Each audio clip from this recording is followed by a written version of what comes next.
Okay, apologies for absence. I've received apologies for absence from Councillor Roberts, Councillor Brownridge, Councillor Aptar, Councillor Moores. Item 2, urgent business. There are no items of urgent business. Item 3, declarations of interest. Does any member have an interest to declare in any matter on the agenda? No. Item 4, public question time. There were no public question times received before the deadline. Item 5, draft minutes of the Policy Overview and Scrutiny Committee held on the 26th of January 2023. Have Cabinet considered the draft minutes and are the recommendations noted? Yeah, move, Chair. Agreed. Item 6, draft minutes of the Policy Overview and Scrutiny Committee held on the 7th of February 2023. Have Cabinet considered the draft minutes and are the recommendations noted? So, Chair, I'd like to comment on that. Okay, go on then. Okay. Sorry, Chair. Sorry, Chair, if I may speak on this item. First of all, I'd like to thank both Liberal Democrats and Conservative groups for producing a budget which went to the ONS committee, as the minutes referred to. In terms of the recommendation from the 7th of February meeting, Chair, the Liberal Democrats one, I would like to say that their proposals were scrutinised quite heavily at the meeting, and in particular one of the large reduction item they brought was the vacancy control factor, with saying additional over £500,000. In my view, Chair, this is not deliverable, and therefore I'm requesting Cabinet not to accept that recommendation. In addition to that, the capital programme they had in the report also puts additional financial pressure in the future years, which is not accounted for. So for both of those reasons, I would request Cabinet consider that they don't accept the recommendation for the Liberal Democrats' budget proposal. Are we accepting that? We do not accept the Liberal Democrat budget proposals, which was a recommendation. Well, oh no, the recommendation was to review the Liberal Democrat proposals and reject the Conservative proposals. So because of the reasons outlined by Councillor Jabbar, are we in agreement to those two recommendations? Yes. Excellent. Item 7, the Revenue Monitor and Capital Investment Programme 2022 to 2023, month 8, November 22. Councillor Jabbar. Thank you very much, Chair. So this is a regular report that we bring before Cabinet to give you an updated position in respect of our revenue and capital budgets. So this report shows that we are forecasting a adverse variance of 2.2 million at the end of the financial year. My personal view is that that number will come down even further as we come to the end of the financial year. And I'm actually, Chair, very confident that we'll have a balanced budget. The reasons why we are reporting this adverse variance is because of the additional expenditure in adult social care, which has actually come down in this report from the previous report. But unfortunately, in children social care, the variance still is going in the wrong direction. So we reckon there are management actions that's been taken to control those expenditure. It's increasing because of the continued increase demand. So it's not a failure, but is the amount of referral that we're getting is causing the additional pressure in that particular budget. I'd like to pick up 3 other quick points, Chair, if I may. The dedicated schools grant, the projected surplus for this financial year is 3.287 million, and it will give us a cumulative surplus at the end of the year of just over £500,000, in fact £514,000, which is really good news. You'll recall in the past we've always been in deficit in that area, and we had to take action to bring back that particular account to surplus. So that's good news. In terms of housing revenue account, by the end of the financial year, we're projecting there will be just over £22.27 million. Again, quite a substantial reserves there. And finally, Chair, in relation to the capital programme, we're expecting £59.11 million expenditure during this financial year. The underspend that's recorded against this year's will be carried forward to next year. I'm happy to take any questions any colleagues may have. Thank you. Any questions or comments? No? Does Cabinet agree the recommendations are set out in the report? Agreed. Item 8, Revenue Budget 23-24 and 24-25 and Medium Term Financial Strategy 23-24 to 27-28. Councillor Jabbar. Thank you, Chair. Obviously, this is the main item of the evening. This has been to overview scrutiny, as was discussed in the earlier item. This report provides the budget reduction required for 23-24 and the administration's proposal to balance the budget for next financial year together with a forecast for 24-25. Preparing the budget estimates for next financial year 23-24 has been very challenging because of the cuts that we have received from government over the last 10 years. On top of that, Chair, we have had additional significant pressure from cost of living crisis. This includes, of course, record inflation, pay increases, cost of energy, increase in inflation-linked contracts, and additional demand in adult social care and children's services. The amount of money that was required to produce a balanced budget for next year has changed throughout the year. Of course, we received additional extra funding from central government, which was announced in the autumn statement and also in the provisional local government settlement. But those additional funding is not enough for us to continue to provide key services. That still left the council with a budget gap of over £32 million. Now, in the report, we set out how that gap of £32 million has been found.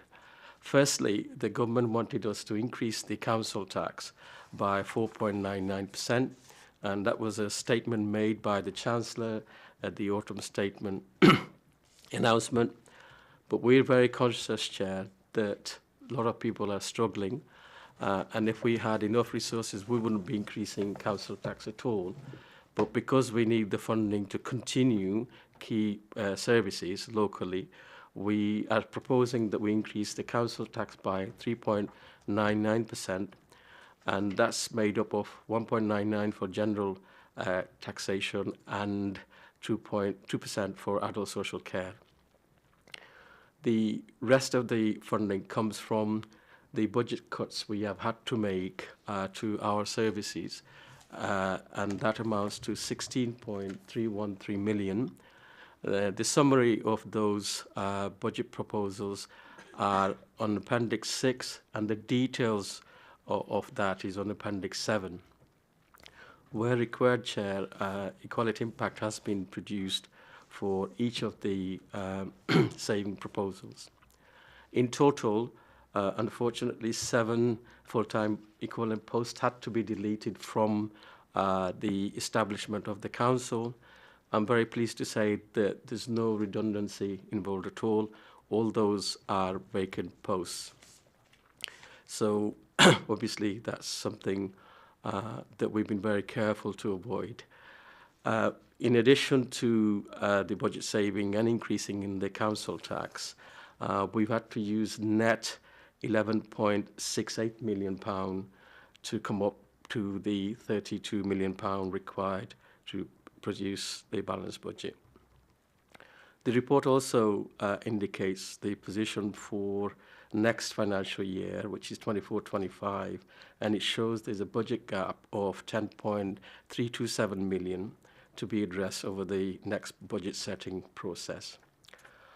Finally, the main section of the report sets out the medium-term financial strategy and forecast budget requirement for 25, 26 to 27, 28, and proposes the transformation program that would deliver the budget savings. At this stage, Chair, before I invite colleagues for any question, I would like to bring in our Director of Finance to comment as her role as a Section 151 officer to say whether the proposal that we're making today is deliverable or not, and it complies with the various statutory code of practice. So with your permission, I would like to invite Anne Rhines.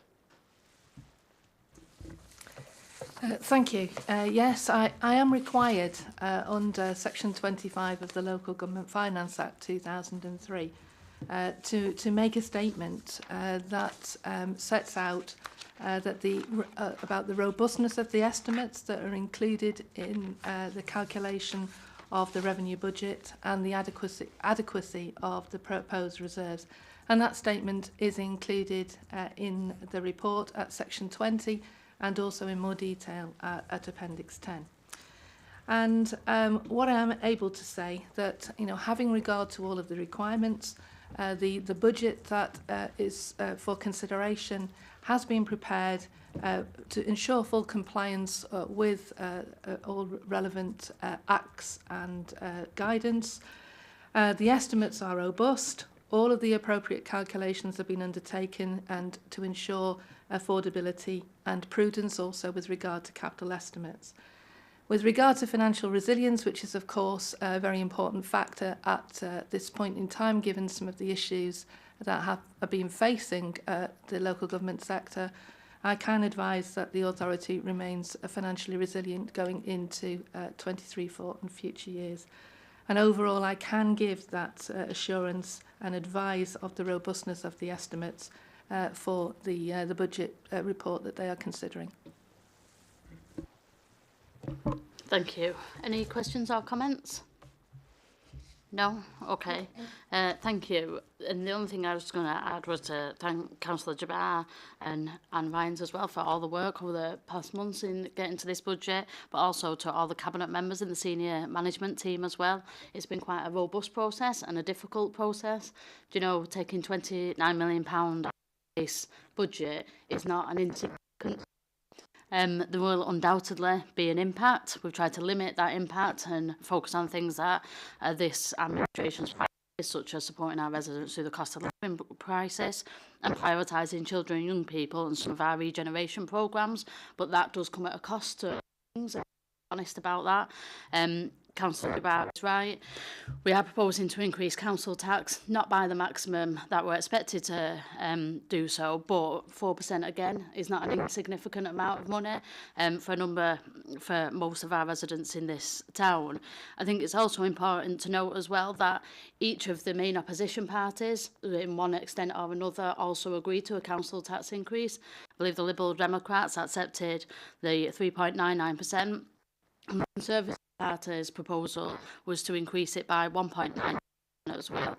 That shows you what space we are in now in terms of council tax. So thank you once again to everybody who's been involved in this. While it has been a lot of money to come out, it has been actually quite a positive process and quite a robust process, and I know a lot of work has gone into that.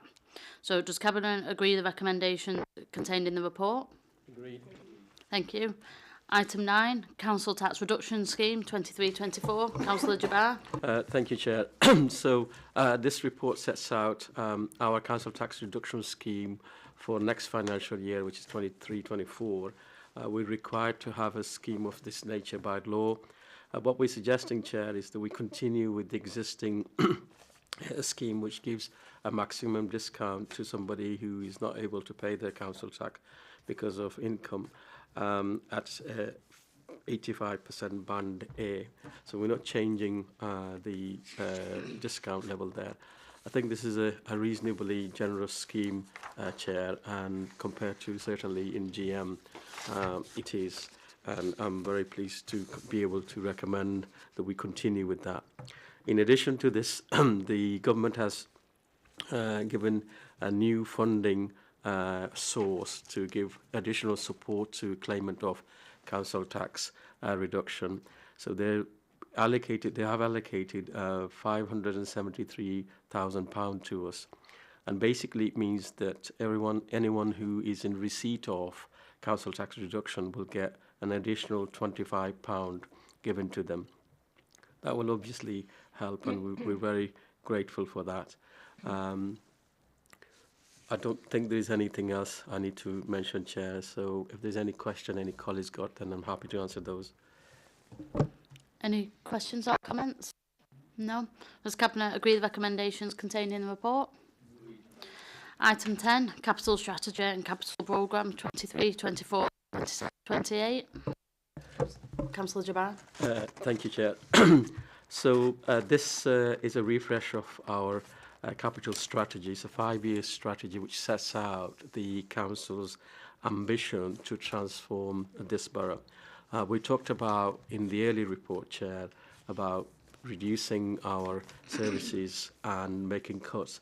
This report does the opposite. Despite being in the very severe financial pressure, this administration has a very ambitious capital programme, and we're proposing to spend over the next 5 years over £300 million to transform our borough, not just in the town centre, but also various parts of the borough. And that's just mainly our money. But I'm very confident, Chair, that with the right level of programmes, we'll be able to attract additional government funding as well as private sector investment. And if we are able to do that, then I'm very confident that the total spend over the next 5 years will go over £5 billion. The programme for next year is set at just over 110 million. And again, it's quite a detailed document. The expenditure in later years is obviously an estimate and is subject to change, but any change that we may have will actually be carried forward to the following year. So it's quite an exciting report, Chair, and I'm very proud that under your leadership we have got a very substantial capital programme which will transform Oldham and improve the quality of life of people of this great borough. Thank you. Any questions or comments? No? Thank you, Councillor Jabbar, for the report. And can also thank Emma Barton in relation to the work that she's done around our capital programme and our capital strategy.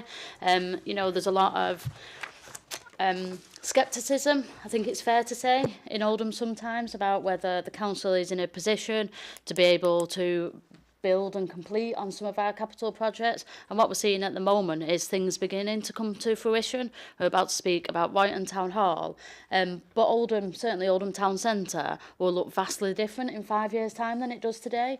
And, you know, it's a priority for us that we build a town that people can be proud of, but build a town for the future as well. Do you know, we have an awful lot of our residents that are under 35. We have an awful lot of residents that are bringing up their children here and our grandchildren here, and we want to ensure that we retain those people, and those young people can grow up with a town to be proud of that has good connectivity but also has high quality jobs and good schools as well. So thank you for that report, Councillor Jabbar. It is quite exciting, and certainly the plans for the town centre and beyond are really exciting over the coming years. Does Cabinet agree with the recommendations in the report? Agreed. Thank you. Item 11, Treasury Management Strategy Statement 23-24. Councillor Jabbar. Thank you, Chair. This is a rather technical report, but we have to bring it. We're required to do it. It's been to ONS. Basically, it sets out our treasury management strategy, and also which includes the minimum revenue provision policy statement. It's quite detailed, Chair. I don't propose to go to any major part of it, except just to say that we comply with all the various requirements, including code of practice by CITFA and other financial institutions. Again, I'm quite happy to take any question if colleagues have any. Any questions or comments? No? Does Cabinet agree with the recommendations within the report? Agreed. Thank you. Item 12, Housing Revenue Account Estimates for 23-24 to 27-28 and proposed outturn for 22-23. The Labour administration in Oldham is committed to helping our residents with the cost of living crisis, and this can be seen quite clearly in the £3 million We Can Help programme, one of the biggest in Greater Manchester and one of the biggest in the country as well. But to support our residents through the cost of living crisis, we're also ensuring that those residents living in council or social housing don't see sky-high rent increases this year. We recognise the impact on tenants that an 11.1%, which is the maximum allowed rent increase, would bring on those residents, and therefore Oldham's projections for the 23-24 budget have been set assuming rental increases of 5%, which is less than half of what it would be if we were to follow the maximum uplift. Then the administration has opted to propose this reduced rate given the current healthy levels of our housing revenue account balances and the ongoing pressures including inflation and household incomes. Councillor Jabbar, is there anything you wish to add to this? No, I think it's absolutely right, Chair. Wherever we can, we actually reflect the position of our resident. And in this occasion, I think we've done the right thing, although we could have increased it by over 11%. But on this occasion, because of the current financial situation, we're proposing to go for 5%. And I think that's the right decision. Thank you. Any questions or comments? No? Does Cabinet agree with the recommendations contained in the report? We agree. Thank you. Item 13, Royton Town Hall and Library. I know, as a Royton councillor, that there's been long-standing frustrations around the redevelopment of Royton Town Hall and Library, and I became a councillor in 2012, and it was on the agenda then. I'm the 5th leader in the past 11 years, and we are still yet to see the regeneration of Royton Town Hall and Library. I became leader last May, and I committed almost immediately to be the leader that actually sees this through. It's a building of huge local significance to us, and we promise to restore it, and we will restore it. So I really welcome this paper. I know there's been frustrations locally in the past 12 months. That people seem to have been stalled. Certain things are out of our control. You know, there's no denying the war in the Ukraine, Brexit and things like that have had an impact on this. However, Cabinet tonight is asked to approve the funding and a contractor appointment for the completion of the works at Royton Town Hall and Library. The preferred bidder is holding a fixed price until the 24th of February, which, if approved, will revamp and restore the building back to its original Victorian glory and provide an improved space for the community to use. Now that we've started work, it's crucial that we see it through to maintain and enhance this important part of our history, and we look forward to welcoming the community back to a much improved building for them to use as soon as work completes next March. We have already made some quite significant progress, and it's fantastic to see the buildings start to come back to life, celebrating their original design and heritage, and we're delighted to be able to appoint a contractor and get back on track in the coming weeks after rightly considering the increased costs because of inflation. The clock tower's copper roof has been repaired along with the clock face, and we've demolished the 1970s rear extension.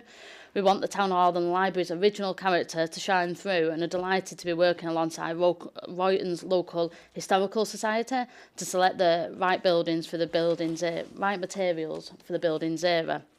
The Labour administration is delivering on Oldham's priorities, regenerating Oldham Town Centre, making improvements to our district centres and protecting our heritage building as these plans show. Councillor Jabbar, is there anything you wish to add to this? Yes, just to say, Chair, it's an iconic building and it's much loved by people in Royton, but actually people of Oldham as well.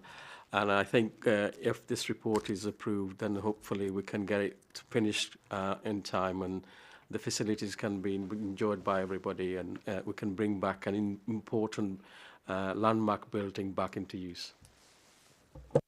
Thank you. Any questions or comments?